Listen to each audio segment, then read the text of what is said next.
Vamos a hablar de este tema que me gusta, me encanta, pero solamente no porque a mí me guste, sino porque prometo que vamos a ayudar a muchísimas personas, y es la dislexia, que es una dificultad del aprendizaje en la lectura y sin embargo no está relacionada con la inteligencia ni la capacidad que una persona pueda desarrollar en su vida. Esta tarde tenemos el honor de tener aquí en nuestra casa al autor de este libro que va a ayudar a muchísimos seres humanos y sobre todo a sus familias y a los padres a entender un poco mejor, y a los maestros y a los abuelos. Gabriel, un niño disléxico. Es un libro basado en la vida real, precisamente de su escritor, Jorge Luis Rivero. Gracias por estar con nosotros. ¿Cómo tú estás? Muy bien. Gracias por la invitación y gracias a tu audiencia por compartir hoy este bello libro que le quiero regalar. Aquí lo tengo, gracias, me lo ha entregado a mi productor Rafael, y de verdad que estoy emocionada con esta entrevista, y ya usted va a ver por qué hay tanta emoción encerrada en este tema, porque el objetivo, además de ayudar, ha sido una diosidencia lo que ha pasado aquí, y lo vamos a compartir con usted en breve. ¿Cómo es la vida de un niño disléxico? Bueno, te lo voy a poner como un ejemplo corto. Es como si arrancaran una carrera todos los niños, pero una carrera en escaleras. Y los primeros pasos de la escalera son aprenderse las letras y las palabras. Y ese niño, pues, ahí empieza la dificultad, que es un problema mayormente en el arranque. El empezar a ver cómo otros se desplazan rápidamente y tú te cuesta entender el tema de las letras y las palabras. Vamos a poner en contexto para aquellas personas que no entienden todavía qué es la dislexia, cómo se puede conceptualizar precisamente qué es la dislexia, qué pasa con las personas cuando están desde temprana edad en las escuelas, cómo se puede definir la dislexia. La dislexia es una dificultad de aprendizaje que consiste en la dificultad de las letras, de unir las letras, de leer corrido, no de análisis, porque incluso el coeficiente intelectual de una persona con dislexia es normal, pero es sobre todo esa dificultad de la lectura más lenta, y muchas veces los padres lo relacionan como que el niño es holgazán o el niño no quiere... Como que es vago. Como que es vago, sí, pero realmente es una dificultad de una forma de aprender diferente al resto de los niños. Ahora, cuando decimos realmente el niño se siente lento, es lento, la maestra se queja porque hasta a lo mejor los padres no saben lo que está pasando y la maestra tampoco, le cuesta trabajo la lectura, las letras se les riegan, por eso lee con mayor dificultad. Claro. También hay dificultad en los números. Sí. Hay dificultad también para ver las cosas de izquierda a derecha, ¿correcto? Sí, claro, Entonces, suceden cosas diferentes que los padres y los abuelos al principio no entienden, y simplemente dicen, al niño no le va bien en la escuela, como que no le gusta la escuela. ¿Puede ser algo así? Claro, porque empieza a sentir, si este es el inicio de su vida académica y le cuesta leer y le cuesta el leer algún tema o lo hace más lento, pues la gente lo empieza a sentir como que, bueno, va a ser un tema de total desastre en la vida académica, y no, realmente no. Es simplemente, como te comenté anteriormente, una forma diferente de ver la vida. ¿Qué es lo que hace el cambio? ¿Quién se da cuenta que aquí está pasando algo y que hay que buscar ayuda? Bueno, en mi caso se dio cuenta el maestro, aunque ya yo iba, eso fue en cuarto grado de primaria en mi país, aunque ya yo iba como rezagado en el tema de estudio, la persona detecta, porque ponía a hacer lecturas en el salón a cada uno de los compañeros, y el disléxico tiene una característica que busca vías alternas para poder solventar los problemas. Y bueno, yo ¿Cómo cuáles vías alternas, por ejemplo? Yo escondía los lentes, sin que mis padres supieran, los escondía y le decía a la maestra que yo no había llevado los lentes ese día a clase. Entonces, claro, otros hacían la lectura, y cuando terminaba la lectura yo levantaba la mano y era el primero en intervenir y hacía todo un análisis de la lectura, y la maestra pues quedaba muy contenta. Hasta que en algún momento se dio cuenta y le pidió a todos que saliera, me dijo que me quedara y que leyera. Pues nosotros dos nada más. Entonces, bueno, ahí me sentí ya, me descubierto. Sí. ¿Te sentiste descubierto? Sí. Jorge Luis, ¿quién es Gabriel? Gabriel, bueno, es mi historia, el libro es mi historia, pero yo me llamo Jorge Luis por Jorge Luis Borges. Y el inicio del libro empieza precisamente por ese punto. Mi mamá, cuando estaba en su vientre, ella leía Jorge Luis Borges y decía que ella quería que yo fuera como Jorge Luis Borges. Pero realmente yo tengo una gran admiración hacia García Márquez y quise escribir esta novela con realismo mágico, y le quise poner el nombre de Gabriel García Márquez por reconocimiento. Te quiero hacer una pregunta que yo siempre me he hecho, ¿no? ¿Los niños disléxicos se sienten diferentes? Sí, en algún momento te puedes llegar a sentir diferente. Sí, te das cuenta que hay una diferencia. Y eso muchas veces te hace ser distraído o que te estén dando clase y tú busques de ver por la ventana, porque la mente automáticamente busca como sacarte de ese problema. ¿Y qué hace falta entonces para marcar la diferencia? Eso lo vamos a hablar en el próximo segmento. Okay. Porque tenemos a un componente importante que hace falta realmente para que la familia se dé cuenta que un niño disléxico no tiene por qué ser diferente. Vamos a desarrollar ese tema, ese contenido de la mano de un experto y también un tema interesante acerca de la relación que tienen los disléxicos con la NASA. Se va a sorprender. Que corre, Jorge Luis, ¿verdad? Bueno, es que llegué ya a la sala de Buena Vida, me dice nuestro invitado Jorge Luis, que está aquí con nosotros, Rivero, que ha venido a presentar su libro, La historia de Gabriel, un niño disléxico. Ya hemos hablado con él anteriormente.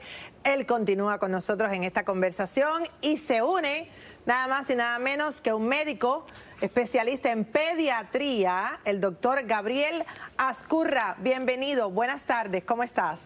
Buenas tardes desde Argentina, un gusto conocerla, doctora. Jorge Luis, un placer verte.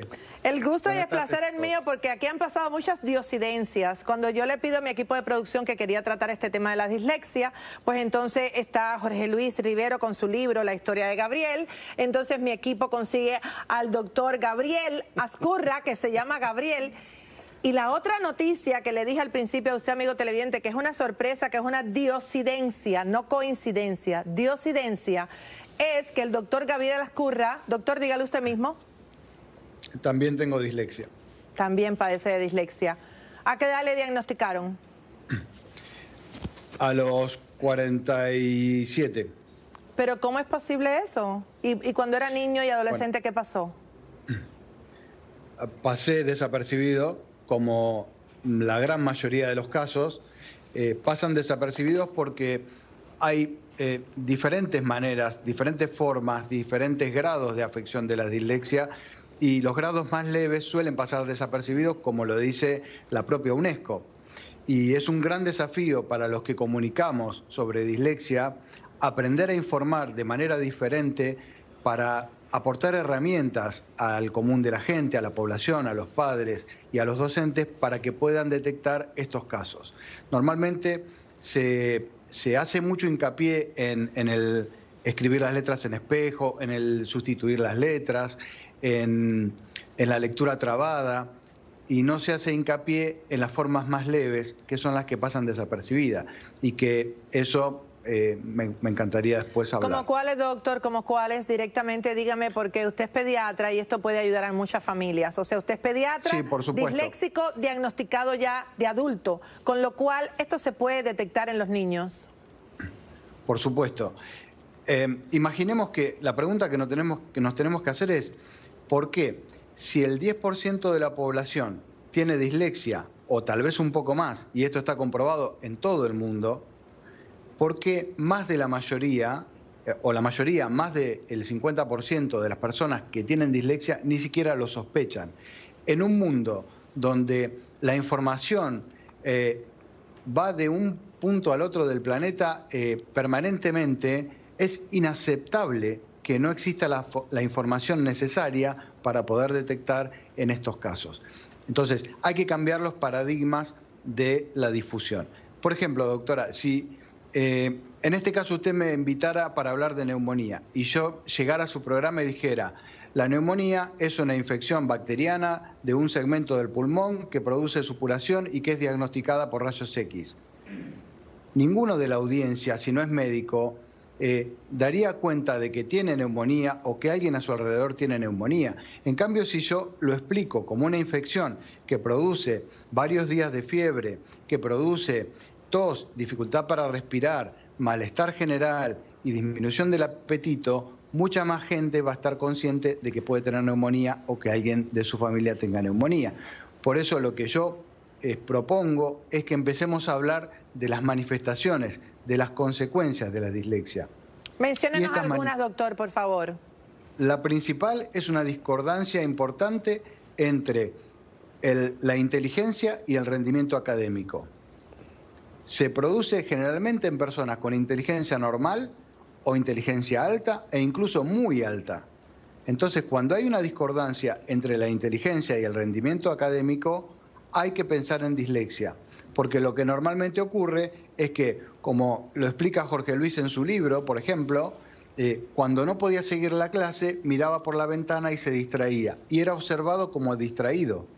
Otros, cuando son presionados, se rebelan a hacer la tarea y se portan mal, y son observados como problemas de conducta.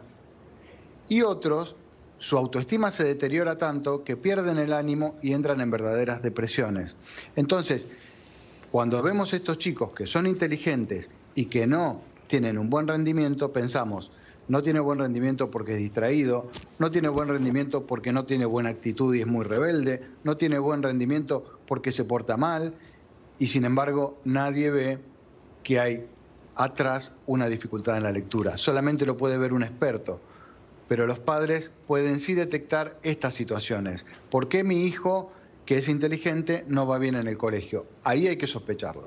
Doctor Gabriel Azcurra, tremenda cátedra nos ha dado en este programa hoy. Ojalá que esto sirva para ayudar a padres, abuelos y familias para detectar a tiempo la dislexia.